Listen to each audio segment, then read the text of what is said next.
ನಮಸ್ಕಾರ ಎಲ್ಲರಿಗೂ. ನಾವಿವತ್ತು 8ನೇ ತರಗತಿಯ ಕನ್ನಡಿಗರ ತಾಯಿ ಒಂದು ವಾಕ್ಯದಲ್ಲಿ ಉತ್ತರಿಸಿ ಮಾಡೋಣ. ಪ್ರಶ್ನೆ 1. ನಮ್ಮನ್ನು ಆಳುವವಳು ಯಾರು? ಉತ್ತರ: ನಮ್ಮನ್ನು ಆಳುವವಳು ಕನ್ನಡ ತಾಯಿ. ಪ್ರಶ್ನೆ 2. ಲತೆ ಯಾವುದನ್ನೆಲ್ಲ ನೀಡುತ್ತದೆ? ಉತ್ತರ: ಲತೆ ಪತ್ರ ಪುಷ್ಪಗಳನ್ನು ನೀಡುತ್ತದೆ. ಕನ್ನಡ ತಾಯಿಯ ಬಸಿರ ಹೊನ್ನಗಣಿ ಯಾರು? ಉತ್ತರ: ಕನ್ನಡ ತಾಯಿಯ ಬಸಿರ ಹೊನ್ನಗಣಿ ವಿದ್ಯಾರಣ್ಯರು. ಪ್ರಶ್ನೆ 4.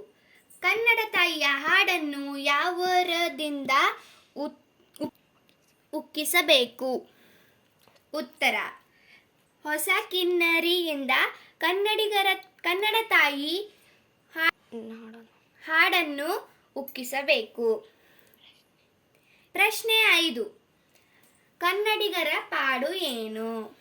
ಉತ್ತರ: ಪರರ ನುಡಿಗೆ ಮಿಡುಕುವ ಮೃಗದ ಸೇಡು ಕನ್ನಡಿಗರ ಪಾಡು. ಧನ್ಯವಾದ. ನಮ್ಮ ವಿಡಿಯೋ ನಿಮಗೆ ಇಷ್ಟವಾದರೆ ದಯವಿಟ್ಟು ಪ್ಲೀಸ್ ಸಬ್ಸ್ಕ್ರೈಬ್ ಮಾಡಿ.